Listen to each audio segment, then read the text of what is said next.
Hey guys, Euroslam back. Got Jerome back in today. What's up, Euro fam? Got a cool segment we're doing today. We're doing kind of like a weekly news segment we're doing for basketball there. It's been a big week for the NBA.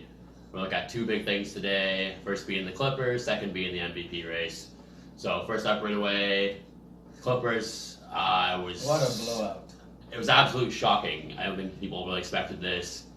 It might have gone down as one of the biggest upsets in NBA history. It's got up there at least top 5, I would say. Would you call it an upset or a disappointment of like one of the biggest NBA disappointments? They were the most like one of the most heavily favored teams to like go to the finals, and like they barely made it through any of their games. And then see, that's the thing too, is people like I want to give Denver credit, but also to the end of the day, I think that LA lost that series. The Clippers had no business losing that series.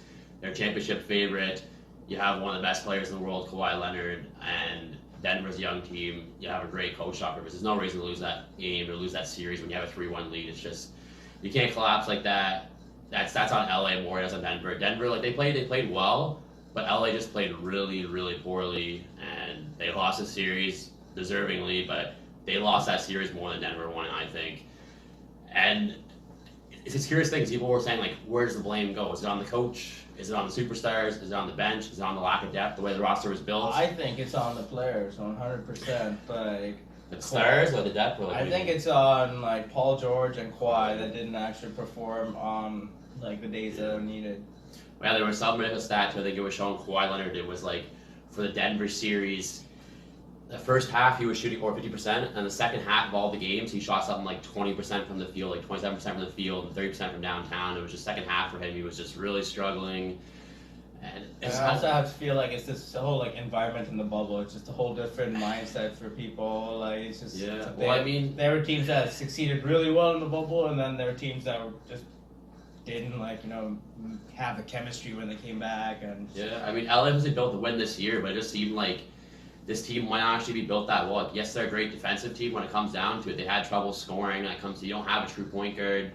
You have Kawhi and George, and maybe don't mesh too well together. Paul George just always seems to struggle in the playoffs at some point. He has his ups and downs, and you just can't rely on him.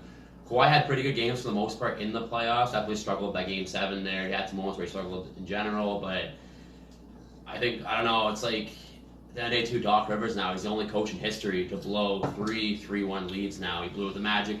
He blew it with the Chris Paul and Blake Griffin Clippers, and now with the Paul George and Kawhi Leonard Clippers. 3-1 lead, and you blow it 3 times. I don't know, man. Doc is a good coach, but I have to wonder, what the Clippers have never made a conference finals their whole existence. Like, some of the blame has to go on him too, and like you got Tyronn Lue sitting right there as your assistant. I think I'd maybe consider giving him a promotion there and coaching the team. I just think Rivers, like, he's had his chances now. You had Chris Paul, but from a great team you had with J.J. Redick and DeAndre Jordan. You had a lot of great players on that team, and they could never get over the hump. Now here they are, another great team with Kawhi and Paul George and some really good defensive players, and they can't get there. At the end of the day, thought Doc Rivers was the most experienced coach to rally a bunch of guys behind him to win championships. And I feel like the Celtics too, Kevin Garnett was a huge factor too. I watched this Game 7, and Doc was just kind of sitting there, or he was standing with his arms crossed. He was never really brought any energy to it. You watch Nick Nurse on the Raptors, he's constantly moving, jumping up and down, running around. He's moving, energy. Doc was just sitting there. Even Phil Jackson, he's just yelling off the bench. Rivers was not showing too much energy, and you see the players weren't showing any energy, and it was just at the end of the day, man, I would rather play some retired. I'm hearing his job is secure, but you have to think about because Lue, someone's gonna offer him a coaching job, and you're gonna potentially lose Tyronn Lue now, and I don't know, but definitely a surprise. On to the next thing, though. The MVP race obviously came in. Giannis. Obviously, you're a little upset about Giannis this, won. I feel like the whole world besides you knew that Giannis was going to win this MVP race. You and LeBron are the only ones shocked when Giannis won the MVP race, to be honest. There were only 2 people shocked when that news came out. LeBron James. It's not that I was shocked. I was disappointed. I thought Giannis was going to win it. I don't think he deserved to win it. Did you see the votings or whatever? Yeah, that was a shocking number, though. I thought it'd be a lot closer. That's just showing LeBron's popularity. You knew it was a two-way race between LeBron and Giannis. It's coming down to those two. Do you think it's a popularity race now as opposed to a athletic point? No, because then LeBron would have won it. But Oh, you think so? You think people in the past, it's LeBron more than Anthony Kumkumbo? Over the years, it seems that the MVP is not really, it's a very broad award. They haven't really defined it too well because there's so many years where you can argue, like, this person didn't deserve to win MVP. Like, you're telling me in his whole career, Kobe only deserved to win it once? You're telling me he wasn't the best player in the league for, like, 10 years? You're telling me he wasn't the best player? Like, it's the MVP, the most valuable player in the league. You're telling me that Giannis is more valuable than LeBron. I don't see that. This Bucks team, like, it's just, Giannis isn't really a clutch player. He's a one-dimensional player. He's got one go-to move. When they play good teams that are defensively, like when they played Philly in Miami regular season, they absolutely shut Giannis down. He struggled. They lose those games. Yes, Giannis, he dominates really poor teams. Giannis is still young, though, you know. But he's not the most valuable player, man. Like LeBron, you look at him, man. He dominated. His team, they're third in offense with him on the floor. When he goes to the bench, they're 29th in the league in offense. Even with Davis on the floor, they're still one of the worst offensive teams in the league. He runs that team. His numbers, he had 25 points a game while putting up over 10 assists a game, leading the league in assists, and still scoring 5 points a game. It was incredible. But the team that LeBron's on compared to the Milwaukee Bucks team, like, there's only one star in Milwaukee, and that doesn't matter, Milwaukee. Okay, I'll give you this much. Giannis. Yes, Lakers have Davis, but other than that, Lakers don't have a whole lot of depth. People question them coming in, how well they would do, because they were all put together. A lot of them the first time playing together. It was kind of a mash of a team coming together. Not very much depth. People are saying, oh, they're going to struggle this year coming together. Yes, you got LeBron and Davis. But look at the Bucks. They played together for a few years. They're in the East, an easier conference. You look at their coach, Budenholzer. He coached the Hawks that had no stars on the team. They won 60 wins. He's a product of the system. If the Bucks, you take Giannis on that team, they're still a good team because of their coach.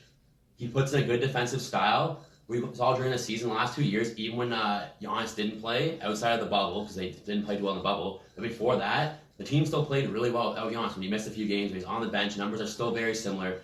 Giannis obviously puts up great numbers, but that team is built to win games in the regular season. When it comes to playoffs, they can't win. Same with Budenholzer. We had the Hawks. They got destroyed by LeBron teams in the playoffs. They couldn't beat them. But in the season, yeah, they're a 60-win team. Same with this Bucks team, 60-win team. Giannis is the best player of the best team. No.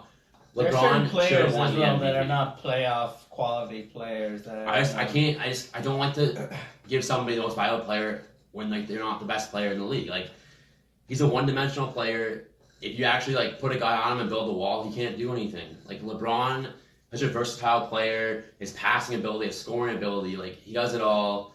I think he was robbed. That's my opinion. You can even That's a pretty biased opinion, but you can even see Stephen A. Smith and Kendrick Perkins. They even said themselves they thought LeBron deserved to win because of all the impact he has on his team. And people say they want to go to analytics. You can go to analytics. The Bucks have a better team without Giannis than the Lakers have without LeBron. Analytics will support that fact. But who had the better numbers between the two, Giannis or LeBron? Based on what though? So Giannis scored 3 more points, which is sway because LeBron has Davis. So Davis is going to score a lot of points. It takes away the points from LeBron. Well, Giannis had more rebounds, just fine. Fact, right? Like if other people on your team are scoring, it shouldn't diminish the fact that you are still the most valuable player on your team. Go back in history. I don't think it's very rare you're ever going to find a guy who averages 10 assists. Stats-wise, like whoever had the most rebounds, most assists, and most points. It's very rare you find someone in history that has 10 assists and still scores over 20 points, and their team's in first place. So you go back to Westbrook, yes, he had a historic last season, but his team wasn't all that great. They're a 6th-seed team. Look at the Lakers. LeBron's leading the league in assists, put 25 points a game, and they're first in the West, a much, much tougher conference than the East. Far, hands down. Body on him right away at the 3-point line, he's going to have a hard time getting to the rim. It's a proven fact. Watch the way that Philly and Miami guards Giannis. You can see it. You put a man on up top. Same with Raptors. They had Kawhi on him. You put a man on him, he can't get inside what he does. You have a wall there. He couldn't score. This is why the Bucks lost the Raptors last year. This is why they lost the Heat this year. This is why during the season they lost the Sixers on Christmas Day. They got beaten by them bad because they shut him down. Teams know how to do it. They're not going to win the playoffs. I'm telling you right now, if he's going to win a championship, he's probably going to be the number 2 guy. He needs somebody else. Think he's going to stay in Milwaukee after all of this drama, though? I think it's up in the air. I think he might. If he does, I don't think he's going to win a championship. You're not going to get a dominant star to come play with you. I don't think win a championship in Milwaukee though. I don't think you're going to. I don't think you'll win a championship in Milwaukee. I think you got to go somewhere else. You got to go to a big market if you're going to win that championship. It's not going to happen in Milwaukee. I'm not. Some analysts said that he was Pippen and he needs his Jordan. Another analyst said he's Shaq and he's Kobe. That's kind of a little more better. I think he can be a number 1 player, but when it comes to playoffs, he needs a number one guy, and he can be kind of shacked on, but he needs another scorer as well. He needs a guy who can shoot for him. Giannis has never faced competition like LeBron has and beaten that competition. So. But LeBron's just way more game tested, right? Giannis is still like his 4th year in the league, 5th year in the league. He's got to add. LeBron's like 10 years deep in the league. LeBron just had it right away. His ability to drive, his ability to shoot, his ability to pass. Like he had it. Where Giannis is still like he only has that one move, and it's just I don't see him ever becoming a really reliable shooter. So I think he needs somebody else. He needs another star. If you want to win a championship, about Ben Simmons, but look at his fucking pull-up game now. Ben Simmons is just a shooter now. Yeah, I'm talking winning championships though. If Giannis wants to win it, he's another guy. He's got to go to a big market if he wants to win it. He could add some more skills to his game, Giannis. You know. Yeah, I think he needs somebody else. And he was robbed. All right, guys. Anyways, he was robbed. He was robbed. LeBron was robbed. Everyone knows it. It's the truth. That's our video, guys. Thanks for watching. I'll try to do maybe like a weekly news segment as the season progresses there, coming down to the end there. It's going to be a lot of rumors coming out, a lot of coaching changes, a lot of free agents coming up, a lot of trades being talked about, a lot of speculations, a lot of rumors. I want to talk about all those next video. Hopefully next we'll have another weekly news video for you. Till then, guys, make sure you smash that thumbs up button, hit the subscribe button if you liked it, guys. Thanks for watching. Catch you next time, guys. Thanks, Jerome. As well.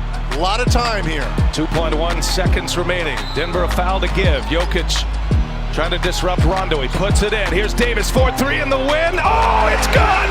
Anthony Davis has won it for the Lakers!